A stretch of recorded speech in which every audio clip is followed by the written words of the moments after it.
Coach Kim Giles with your people skills tip of the week. And this week we're talking about the shame and blame game. That's what we call this.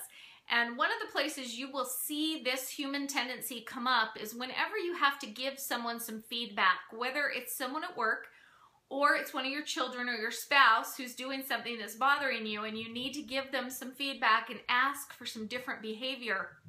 You will often find people get terribly offended, very defensive and protective, and one of the first things they will often do is lash back at you and attack you and look for the bad in you.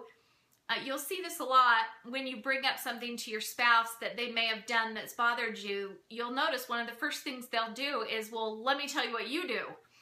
And they'll bring it back. We see this a lot at work too, where people feel personally attacked, they're going to attack back.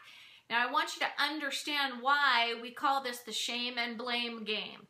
Because whenever we feel shame about ourselves, we have some fear that we might not be good enough.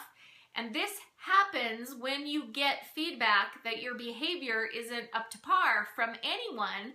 You experience some shame in that moment. It is literally just triggered your deepest, darkest fear, which is the fear that you aren't good enough. And the way that most of us subconsciously deal with that fear is we immediately look for the bad in someone else.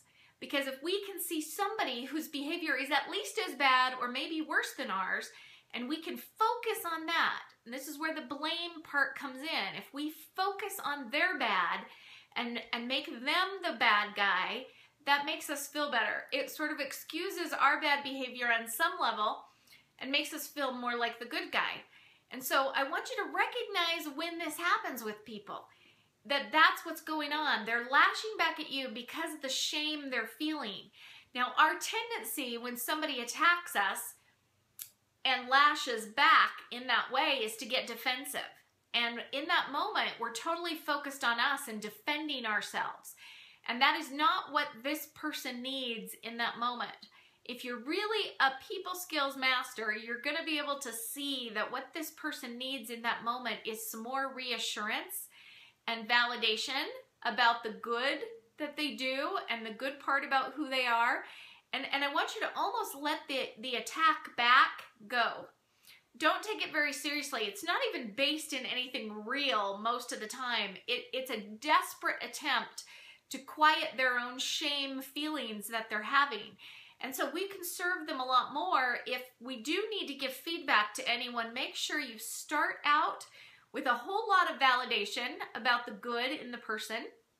Make sure that you're speaking to them on a level playing field. And what I mean is you're not talking down to them from a position of I'm better than you and you're worse than me and I'm giving you this feedback talking down, but that I remember that we are human beings that have the exact same value. And I'm no better than you are, and I'm going to give you this feedback, but I need feedback too because I'm still growing and learning, and I'm coming as an equal to speak to you, not talking down. And so if you'll always do that with people and then follow up with more validation and reassurance, the feedback will go over a lot better. We won't trigger their fear of failure in quite the same way, and they'll be able to learn from this and not just get defensive and attack you back.